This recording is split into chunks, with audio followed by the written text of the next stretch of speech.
Welcome to the Mindset Magic Podcast, where we help you live your life without limits.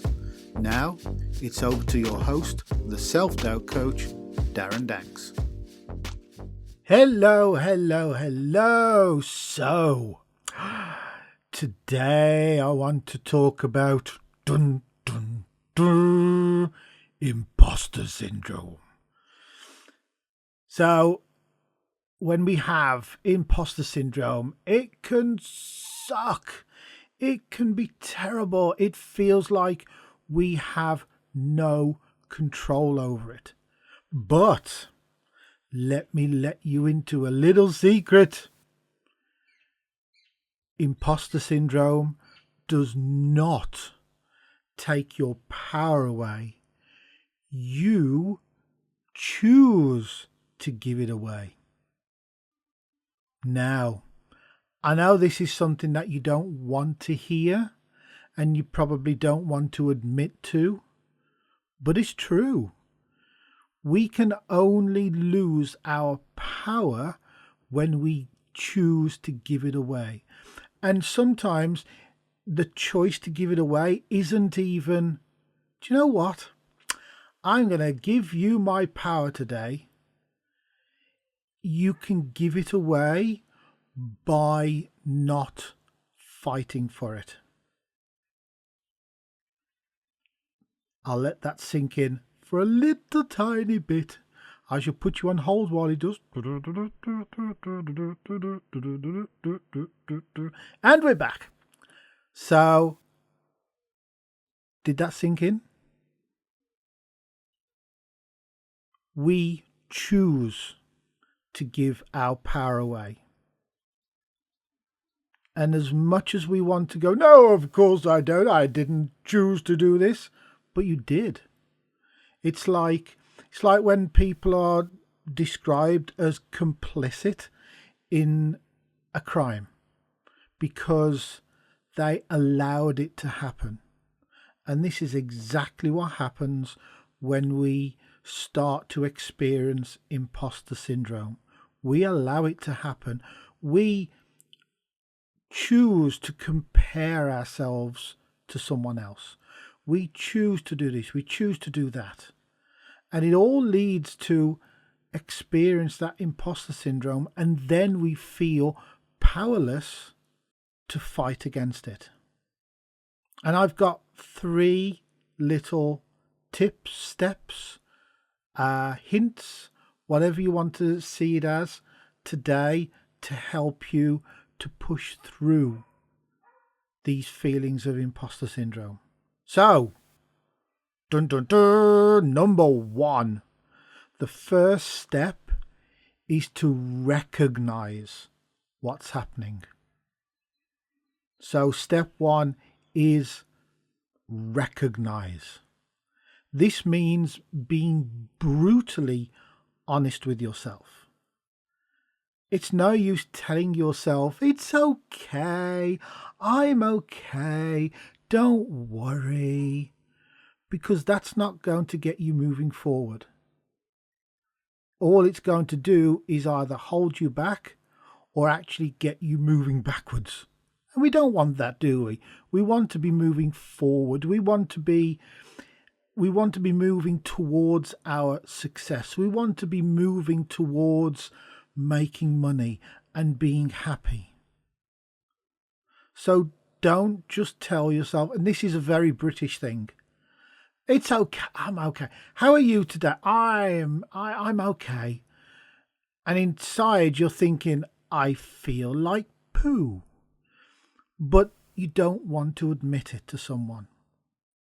And the thing is, whilst that is a very British response, when it comes to things like imposter syndrome, it's a global response because we don't want to admit that's what we are struggling with.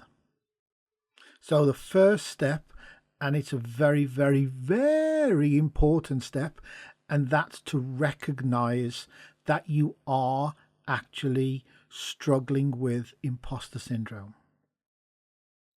And the next step, number 2, is choice. we begin to choose not to give in to those doubts and those imposter feelings. We choose to push against it.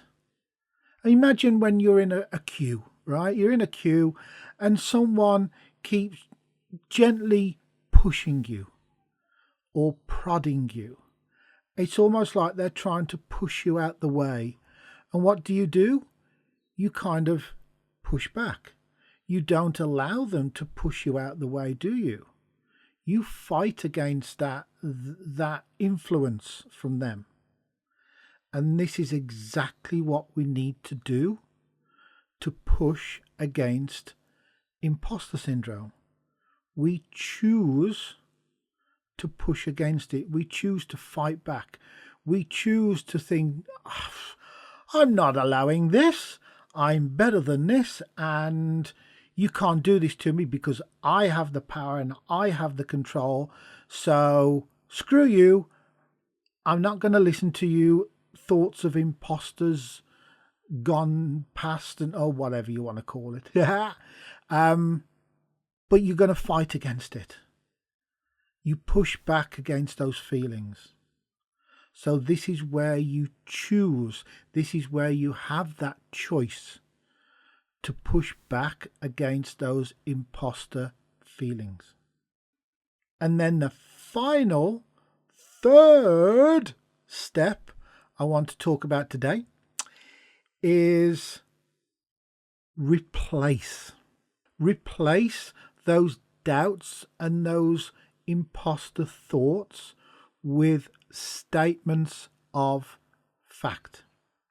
And what do I mean by that? So you look back at your achievements, your wins, your positive comments on social media. They are all proof that you are good enough. You are more than capable of doing this stuff. So look back at those things, embrace them, and replace the thoughts you're having with these statements of fact. So if you're thinking, who am I to do this? Look at the wins you've had and just go, oh yeah, I did that then, didn't I? And I did that. So, yes, it's me. I am good enough to do this. And there's going to be so many of these achievements and wins and these wonderful comments you get on social media posts or announcements that you've just done something, and all these people come and reply and go, oh my God, you're so good, congratulations, and they serve as proof to you that you are already good enough.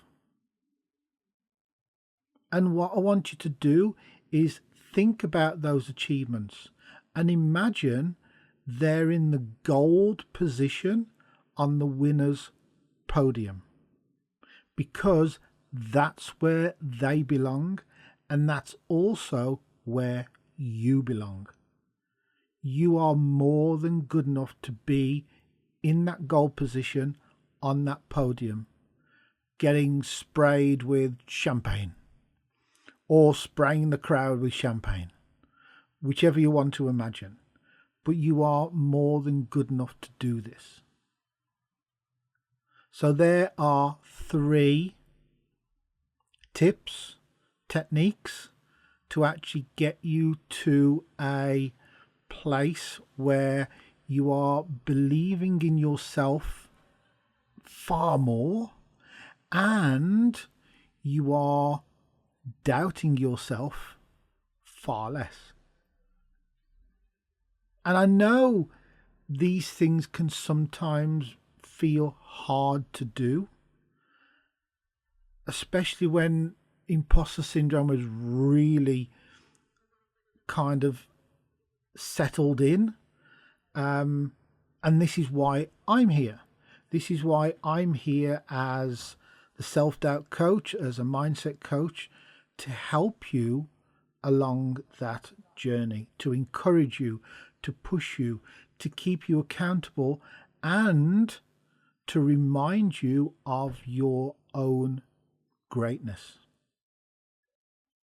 And if you want help on this journey, if you want to actually start on this journey with someone, where it's always easier and more powerful when you have a companion to actually guide you and support you and encourage you.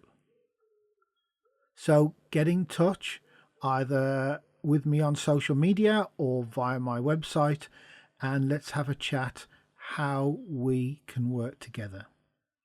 And I can't wait to celebrate all these wins that are waiting for you with you. Now, don't forget to subscribe to this podcast on whichever app you listen to your podcasts on, and I shall see you on the next one.